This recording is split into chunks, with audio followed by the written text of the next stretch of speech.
little late, but I feel I should inform you that Andrew is no stranger to feeling the tweak of the long arm of the law.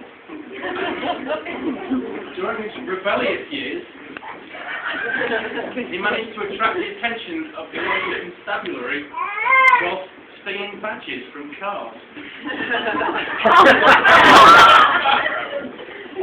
The police did eventually agree to turn a blind eye after he'd completed some odd jobs, including weeding local garage forecourts. And that wasn't Andrew's only brush with them. One Friday night, a mutual friend of ours arrived at the pub with a new car, a racy white Peugeot 206. With a machine like that, it was inevitable that a number of people would want to put it through its paces. So the friend, Andrew, and a couple of others retired to seclusion at the local Summerfield car park. To give it a bit of a thrash. But had they had one too many in the pub that night? And oh dear, was that a police car? One grovelling apology, a very stern talking to, and a clean pair of pants later. Embarrassing story. Happily though, Malcolm, Andrew has learned from his minor skirmishes with the law, and they've imbued in him a strong and clear sense of maturity. This can be witnessed even just a couple of years later, back in his days as a council. On one beautiful hot day, Andrew found himself down at Bulloch bypass with a small hole to dig. I hate to say small, in fact we'll call it an indentation.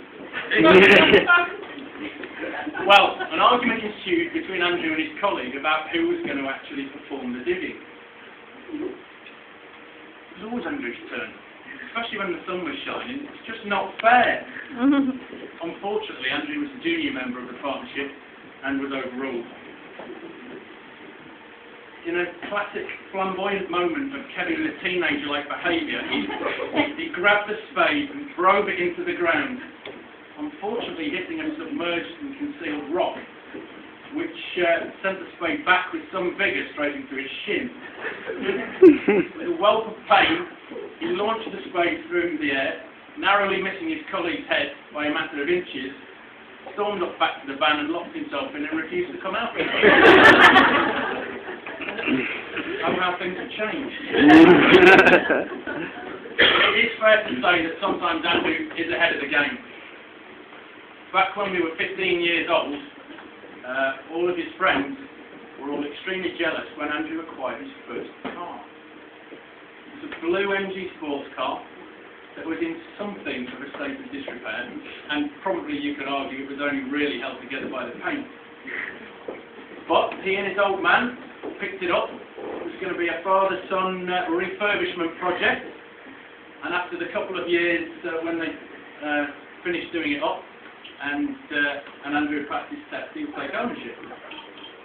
Now, unfortunately, as with so many of these projects, it never quite came off, and nothing actually happened.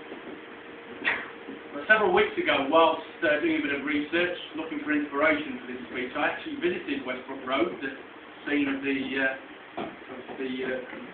incident, and amazingly I found the car still sat on the drive in exactly the same condition. It was almost as if I'd gone back 15 years in time. Luckily one of the neighbours sent me a dustpan and brush, and I was able to collect most of it, and I had it in both of my car. And at the risk of treading on dodgy ground, I do feel some compulsion to make a minor mention of the status. I think it's fair to say we all had a great time up in Huddersfield and Leeds, especially with the clay pigeon shooting. All of us blokes were living our